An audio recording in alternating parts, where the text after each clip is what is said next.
Hey guys, I've been trying to film this since like 8 o'clock this morning, but I just keep thinking too hard about it and getting stressed out and not having a good time. So hopefully this will be the last try, and hopefully the air conditioner won't turn on again and then stay on for an hour. That's an exaggeration, but it just never shuts off. Anyway, into what video is about. This is a first and what will hopefully be a series, given I'm bad at sticking with things, where I review and recap each season of Supernatural every week leading up to the season 15 premiere. I'm looking the wrong side. Sorry.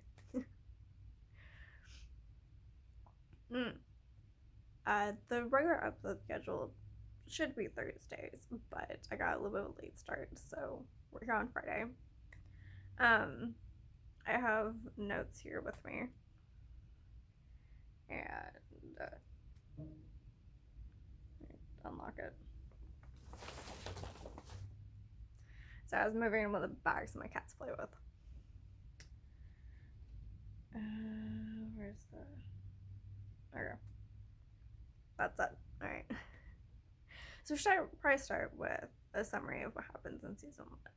In season 1, we find Sam at college, and with Dean coming to find him, tell him that Dad's missing. He is on a hunting trip. He hasn't been back in a few days. Or hasn't called. I don't know. I should know. I've watched the pilot too many times to count. I should be able to quote the entire first season. I've watched it too many times. So we're on this journey to find Dad, and hunting monsters on the way. Which, side note, I really miss this format. I miss the format of the monster of the week, and then kind of in the background we have the big bad of the season. I just found that far more interesting than every episode. It's okay, we gotta kill this bird, we gotta kill this bird, we gotta kill this bird. I miss when we had more monsters of the week. I miss them trying to figure out, what's plaguing this town. That was a much more interesting format. And we have Sam developing these psychic abilities and, trying to find the thing that killed Mom and Jess. I think that covers it. So I have a couple of tallies here. Let's see. I guess we should start the tallies since they're at the top of my list. The first thing, I can prop that right there. The first thing we have on the list is biting moments, which, to be clear, I'm a big fan of Dean being bisexual. I said that, bisexual. I can't speak today, sorry. I'm a big fan of biting. I think it would make this show a lot more interesting, its character more interesting. And there's a lot of things throughout the show that hint toward it intentionally or unintentionally. It's also worth noting that his character is based on a bisexual character. So there's a lot of things here. I think some of the writers see him this way too, and that comes through in some episodes of the issue when you have a larger writer's room, as you have a lot of different writers that see the character differently. I'm talking like I know what I'm talking about, but I'm just talking out my ass. So we have 3 this season, or at least that I saw this way. The first one is in episode 7, Hookman, which I found Dean's reaction to the guy painting himself blue very interesting here. Kind of an uncomfortableness. He's very awkward with it, which I found very interesting. Second one, we have episode 8, Bugs. What's that episode? Is Bugs episode 8? Wow. And Dean's reaction to 2 people in a row thinking him and Sam are gay. I think particularly his reaction the second time. He has kind of this uncomfortable, awkward smile when he looks away. And the third one we have is in episode 18, Something Wicked, when Michael, the boy at the motel, it's that he's gay. Michael says, you know, two queens or a king. And the way Dean says, what did you just say? I didn't imitate that well, but I found that another interesting moment, his reaction, that defensiveness. Which, I mean, these in and of themselves, I wouldn't say hint toward anything, but it's those coupled with other moments throughout the rest of the show. Next one we have is dead female characters, which obviously we have Mary and Jess in the pilot. Another one I have here is Sam hits the head, which I'm surprised that comes up so early in the series too. Both in the same episode says skin. The next one are how many times different monsters show up. So the one that showed up the most in season 1 is Ghosts. Sit up straight. Ghosts are the monster in episode 1, the pilot, episode 3, Dead in the Water, episode 5, Bloody Mary, episode 7, Hookman, episode 9, Home, episode 10, Asylum, episode 13, Root Sits, and ep 19, Provenance. Demons come in second, appearing in episode 4, Phantom Traveler, episode 11, Scarecrow. Though Meg isn't the big bad of the episode, she does appear. I'm going to be counting appearances as opposed to just when they're the main villain. Episode 16, Shadows, episode 21, Salvation, and episode 22, Devil's Trap. Vampires only appearing once in Dead Man's Blood. Witches only appearing once in Something Wicked. Those are episodes 20 and 18. We only have one Reaper in Faith, and then the last one I have on the list are Humans Are the Real Monsters. I've put episode 11, Scarecrow, because he's just hanging out in one place. If they weren't sending people his way, people wouldn't be dying. So I categorize that as humans being the monster. Episode 12, Faith, as he is under the control of, I can't remember her name, but the woman's controlling him, and he gets revenge in the end, which I really liked. Episode 14, Nightmare. What was episode? Right, the abusive family. I mean, I guess it could be argued that it's Matt's, right? I think his name is Matt's. I'm bad with character names. Just like full disclosure up front. But it's the abuse that he's endured his entire life that has led him to these actions. And then episode 15, The Benders.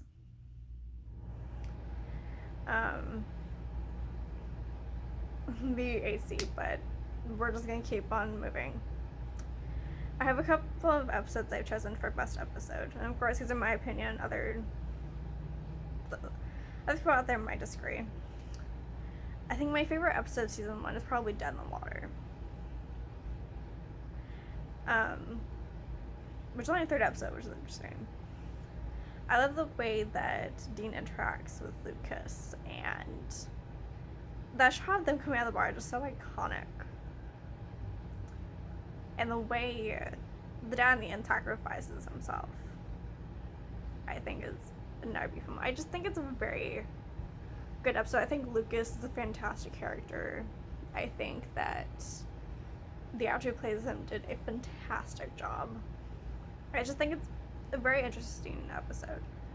I think I'm not an eloquent person. I couldn't pick just one, so we have a couple things here. I think other interesting episodes, well, not my favorite, because personally to me Bloody Mary scares the hell out of me. There's not a lot of things in general, especially supernatural things, that like terrify me, but for some reason Bloody Mary always gets to me. And now she's gonna come in through my fucking mirror, or I said it 3 times. But I think it's a very well done episode. it feels very much like a horror movie, as do a lot of the early episodes. That's something they've kind of lost along the way, which I think is kind of disappointing. I think the way they do it, that she travels through mirrors, and the way that at the end Dean holds the mirror up to her, and that's how they take her down. It just feels like a very like classic like 2000 horror movie, which is, I mean, it's what it's from. I thought Skin was interesting because, you know, a lot of insight into Dean's psyche. And then Home is just a beautiful episode, the way that Mary comes in and saves her boys in the end. Another favorite. Some of the kind of ones I think are good episodes in the season, others are favorites. So another favorite of mine is episode 17, Hill House, which is, as far as I can think of other kind of fun episodes of the series, it's really the only truly lighthearted episode. Everything else, there's some kind of tinge of sadness, usually toward the end. But Hill House is really just the brothers having fun with their prank war. It's the soon-to-be ghost facers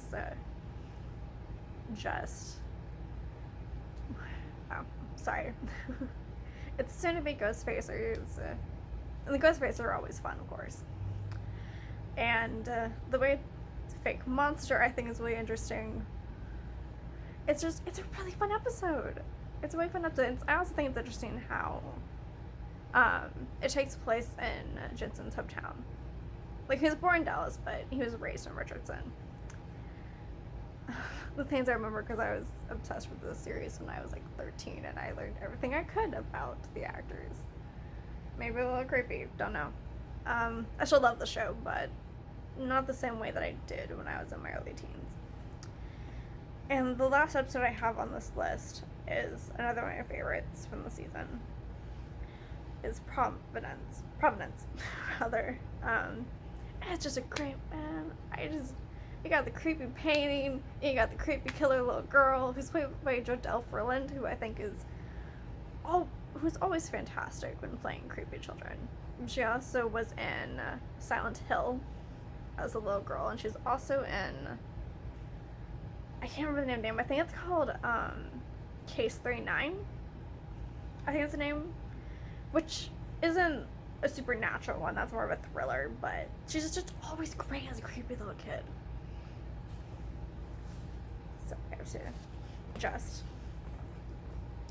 And then Sarah. God, I just love Sarah Blake so much. She's just, I love her. She's so pretty too, which is like bonus, but God, I just love her. I didn't have an episode chosen for worst episode. I'd say probably Wendigo, because Wendigo is overall pretty forgettable. Bugs is another one that they go in and it's nighttime, they say how it's midnight, but then like 5 minutes later the sun has risen. Like, I mean, I like the idea of the Native Americans going to fuck you, this is my land. That's like A+. Love it. But like, it's just not great up. And I have some notable ups here.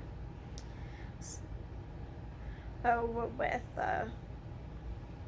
the first episode, we have our first ghost, and with Phantom Traveler, we have the first demon. With Hookman, the first song burn, though it's not successful. These are episodes 1, 4, and 7. Episode 10, Asylum, we have the first successful assault and burn.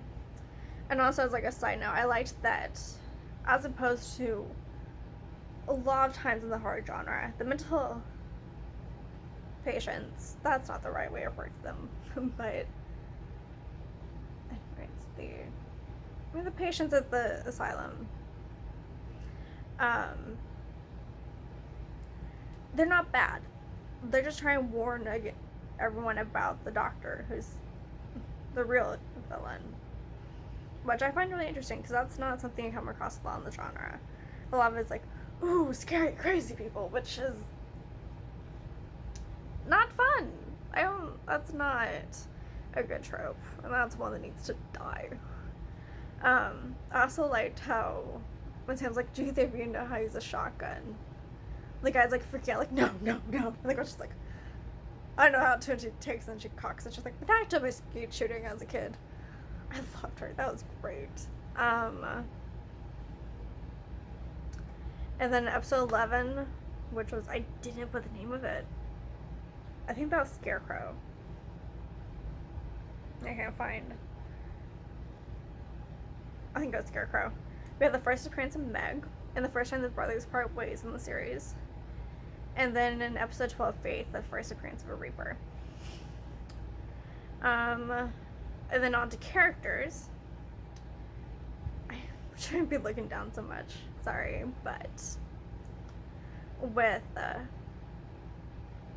the best monster of the week running, we have the Woman in White / Constance. I just always really enjoy her, and also she's played by Sarah Shahi, and she is super hot, which is, but I think she's pretty great. A Woman in White's always a really interesting legend, as well as the Vanishing Hitchhiker. And then the little girl from Providence. I probably could put someone better there, but those are the ones I could think of, I think. I think creepy little kids are super fun in horror. And then worst monster of the week. I mean, fuck Cyrus. Fuck that racist dude, man. Just, nah, man. No. Best one-off or recurring character. Episode 2, Wendigo. We have Haley. So it's a forgettable episode. I always remember her. I think she's a really great character. I think she's really interesting. Dead in the Water, I have Lucas. I mean, he just that actor, like, he did such a good job. He's a fantastic child actor. I don't know if he does anything now. And then episode 8, Bugs, we have Joe Whitetree. He's so take no shit. I love him. That was great. Episode 9, Home, Missouri Mosley. I mean, Missouri, how can you not love Missouri? I wish she had appeared more in the series, but Hell House Ghost Facers. The Ghost Facers. I mean, they're amazing. And then Sarah Blake, which I always said, I love her dearly. And I'm mad about what they do later on. And next I have some notable guest stars.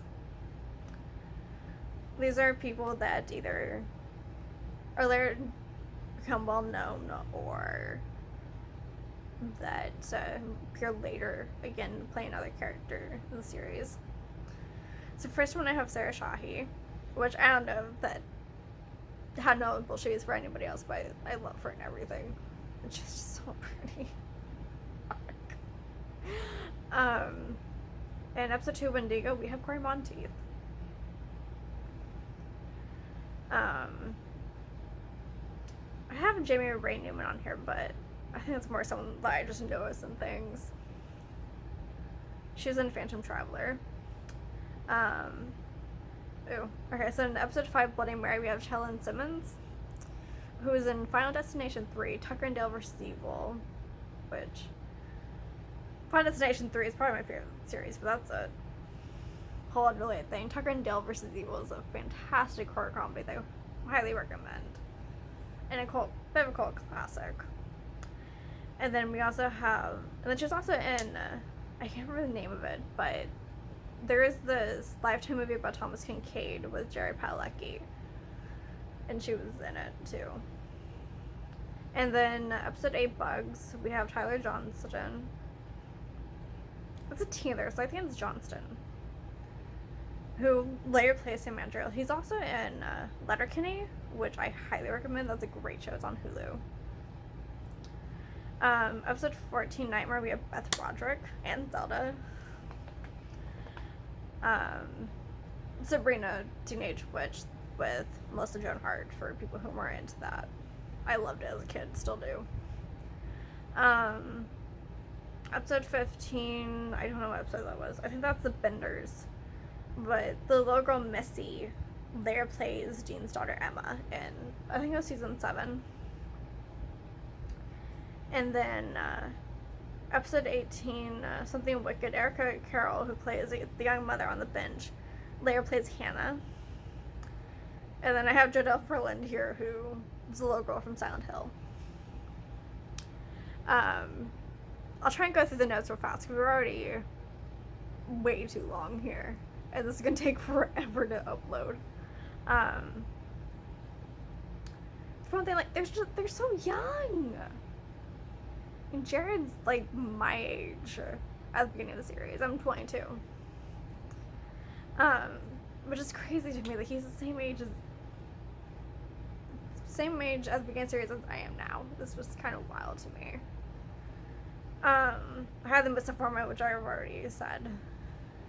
Something interesting about the season is how Sam is kind of revenge crazy, and Dean's more like level-headed. Like, no, we can't do that. We have to do it this way, which is the polar opposite of most of the rest of the series, where Dean's very gun-ho, and Sam's like, no, wait, we can't do that.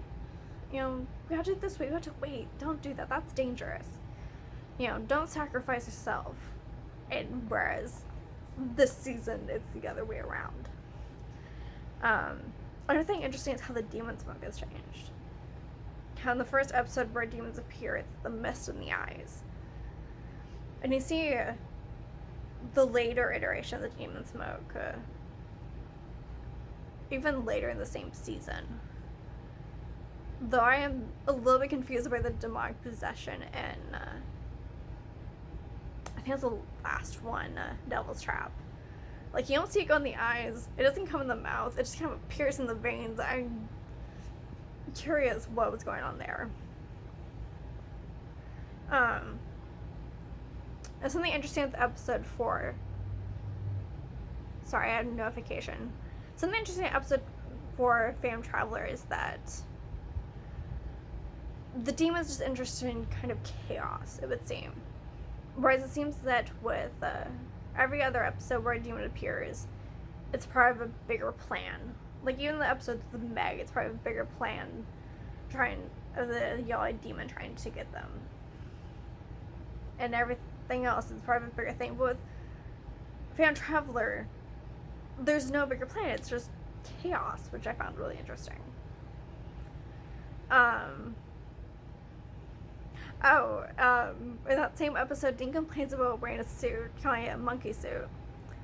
But yet, later in the series, he becomes more fashion-forward, I guess you could say. You know, very nice suits with very nice coats.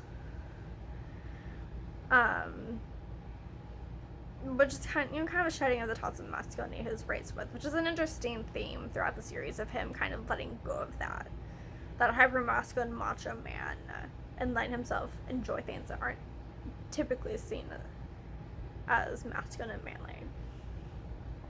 I have a lot of notes for episode 4.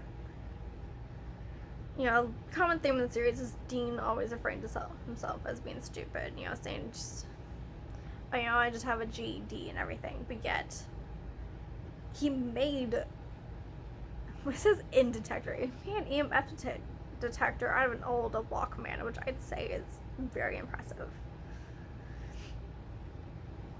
The last one for the episode is that they mentioned Cristo in that episode, but yet they never use it again. Not once. Like this big thing, you don't make a scene, just say Cristo to find out they're demon, because they never use it. Sorry, excuse me.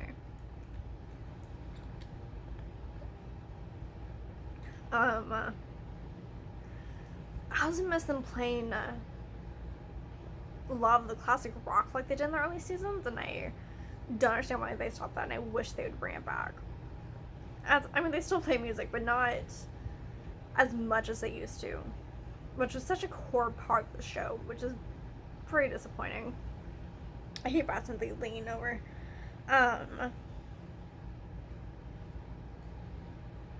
Right, then in episode 8, I don't know what that was. I think that was Bugs.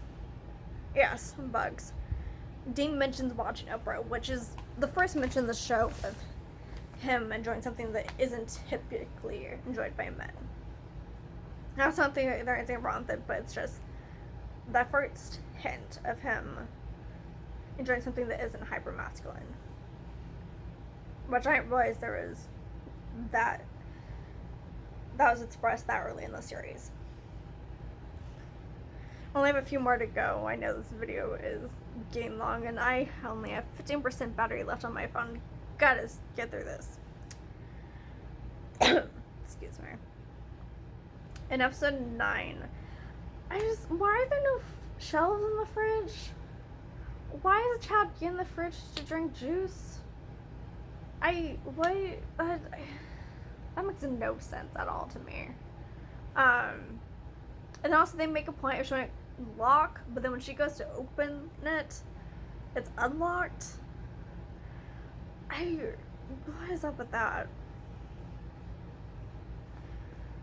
And then I have a comment, just, it's heartbreaking all over again watching how Dean acts like such a soldier around John, and John acts more of a commanding officer than a father, always talking about we have to follow his orders, and how I forget which episode, but when they finally hear from their dad and he goes from let me talk to dad, I want to talk to dad, to up straight to yes sir. I just thought that was so heartbreaking. Oh my god. And last one, God, another heartbreaking thing is that the way that Dean knows that John is possessed by the yellow demon because he said he was proud of him. That's just, fuck man, it's just so depressing. That's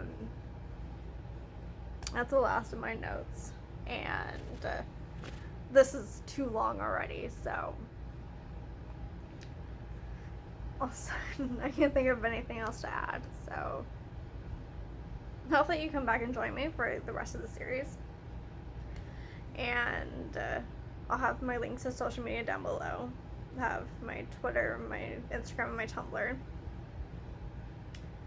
And I'll see you guys next week. Bye.